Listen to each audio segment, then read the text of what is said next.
At this time, I have the honor to present to you the moral leader of our nation. I have the pleasure to present to you Dr. Martin Luther King, Jr.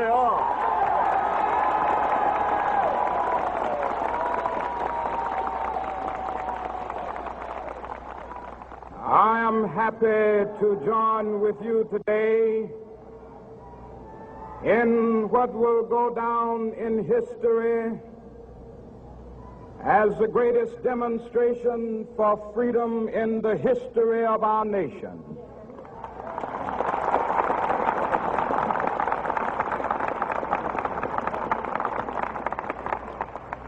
Five score years ago,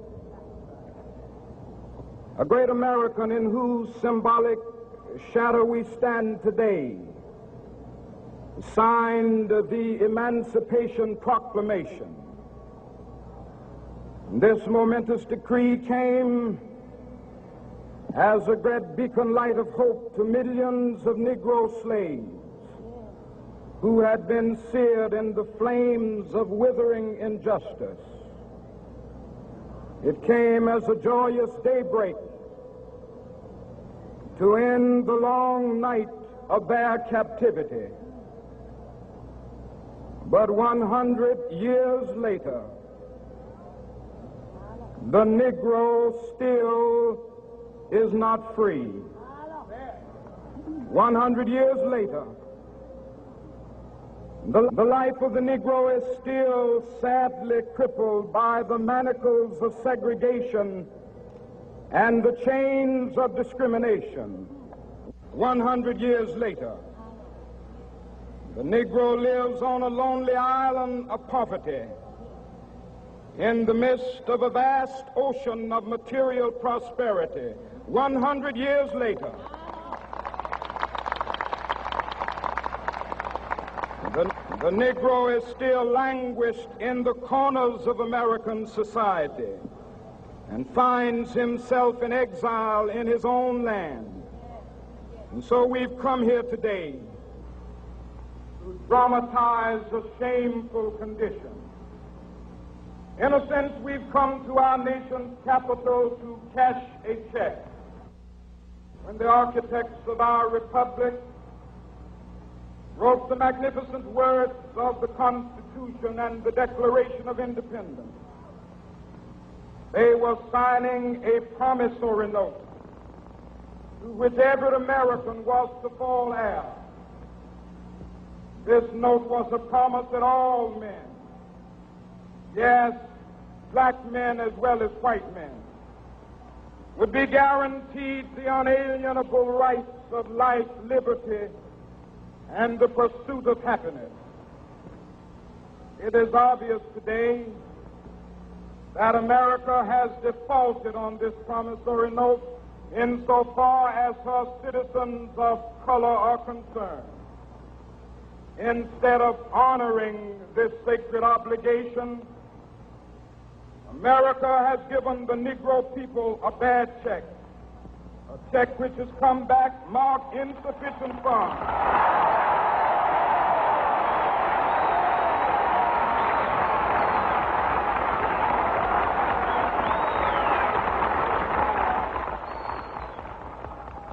But we refuse to believe that the Bank of Justice is bankrupt.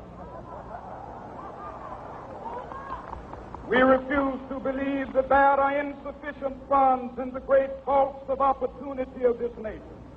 So we've come to cash this check, a check that will give us upon demand the riches of freedom and the security of justice.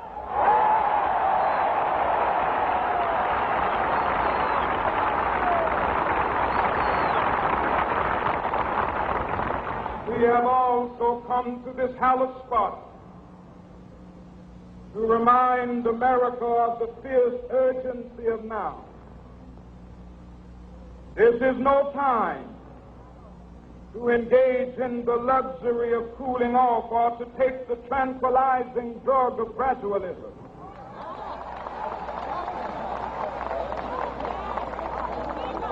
Now is the time to make real the promises of democracy. Now is the time to rise from the dark and desolate valley of segregation to the sunlit path of racial justice. Now is the time to lift our nation from the quicksands of racial injustice to the solid rock of brotherhood. Now is the time to make justice a reality for all of God's children. It would be fatal for the nation to overlook the urgency of the moment. This sweltering summit of the Negro's legitimate discontent will not pass until that is an invigorating autumn of freedom and equality. 1963 is not an end, but a beginning. Those who hope that the Negro needed to blow off steam and will now be content will have a rude awakening if the nation returns to business as usual.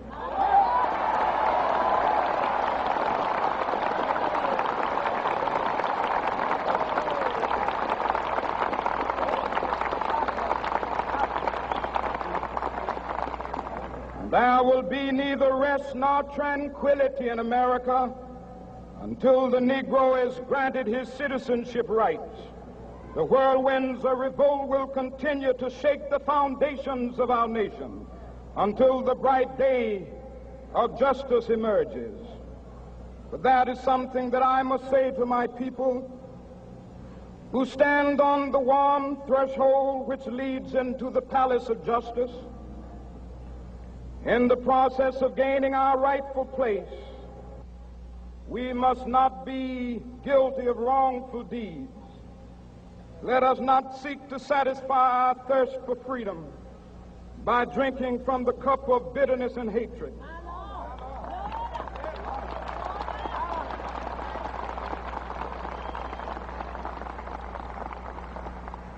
We must forever conduct our struggle on the high plane of dignity and discipline.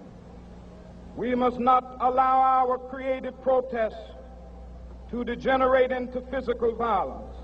Again and again, we must rise to the majestic heights of meeting physical force with soul force. The marvelous new militancy which has engulfed the Negro community must not lead us to a distrust of all white people.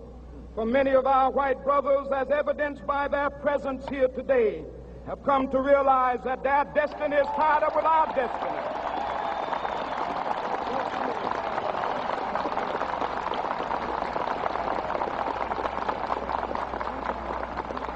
And they have come to realize that their freedom is inextricably bound to our freedom.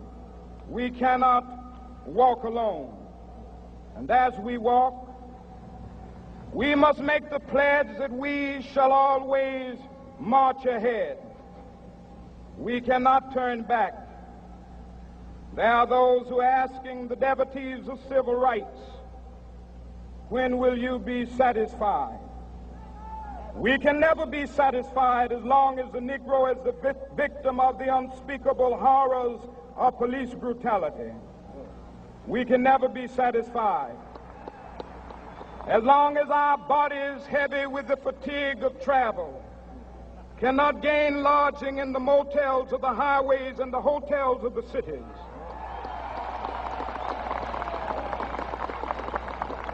We cannot be satisfied as long as the Negro's basic mobility is from a smaller ghetto to a larger one. We can never be satisfied as long as our children are stripped of their selfhood and robbed of their dignity by signs stating for whites only.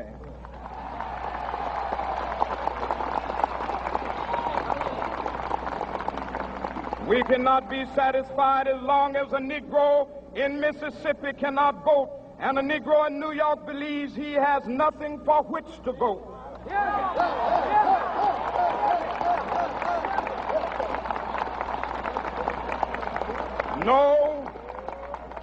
No, we are not satisfied, and we will not be satisfied until justice rolls down like waters and righteousness like a mighty stream.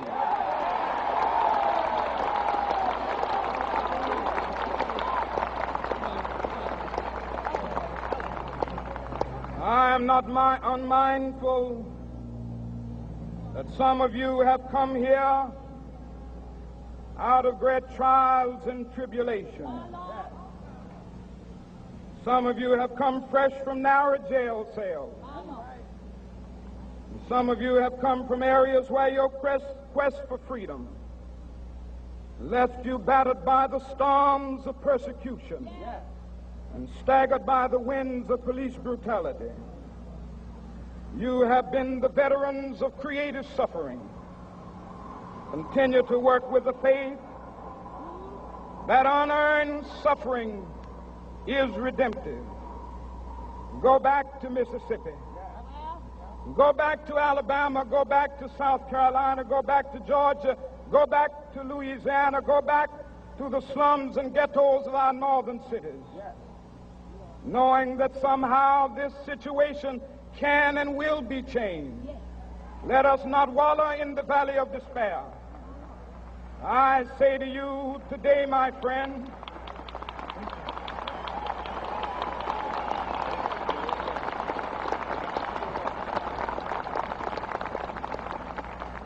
so even though we face the difficulties of today and tomorrow, I still have a dream. It is a dream deeply rooted in the American dream. I have a dream that one day this nation will rise up and live out the true meaning of its creed. We hold these truths to be self-evident, that all men are created equal.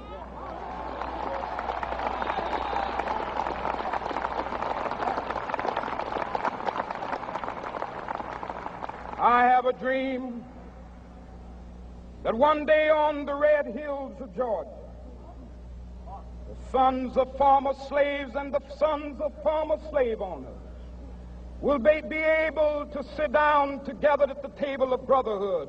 I have a dream that one day, even the state of Mississippi, a state sweltering with the heat of injustice, sweltering with the heat of oppression, will be transformed into an oasis of freedom and justice. I have a dream that my 4 little children will one day live in a nation where they will not be judged by the color of their skin, but by the content of their character. I have a dream today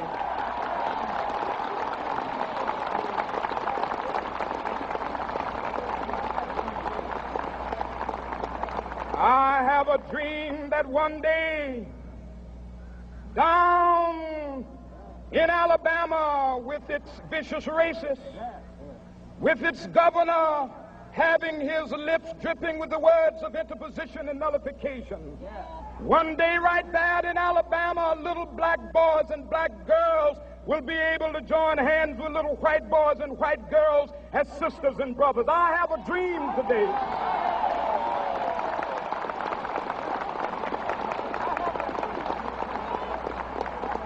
I have a dream that one day every valley shall be exalted, and every hill and mountain shall be made low. The rough places will be made plain, and the crooked places will be made straight, and the glory of the Lord shall be revealed, and all flesh shall see it together. This is our hope. This is a faith that I go back to the South with. With this faith, we will be able to hew out of the mountain of despair a stone of hope. With this faith, we will be able to transform the jangling discords of our nation into a beautiful symphony of brotherhood. With this faith, we will be able to work together, to pray together, to struggle together, to go to jail together, to stand up for freedom together, knowing that we will be free one day. This will be the day. This will be the day when all of God's children will be able to sing with new meaning, "My country, tears of thee. Sweet land of liberty, of thee I sing. Land where my fathers died, land of the pilgrim's pride. From every mountainside, Let freedom ring. And if America is to be a great nation, this must become true. And so let freedom ring from the prodigious hilltops of New Hampshire. Let freedom ring from the mighty mountains of New York. Let freedom ring from the heightening Alleghenies of Pennsylvania. Let freedom ring from the snow-capped Rockies of Colorado. Let freedom ring from the curvaceous slopes of California. But not only that, let freedom ring from Stone Mountain of Georgia. Let freedom ring from Lookout Mountain of Tennessee. Let freedom ring from every hill and molehill of Mississippi, from every mountainside. Let freedom ring, and when this happens, and when we allow freedom ring, when we let it ring from every village and every hamlet, from every state and every city, we will be able to speed up that day when all of God's children, black men and white men, Jews and Gentiles, Protestants and Catholics, will be able to join hands and sing in the words of the old Negro spiritual, free at last, thank God Almighty, we are free at last.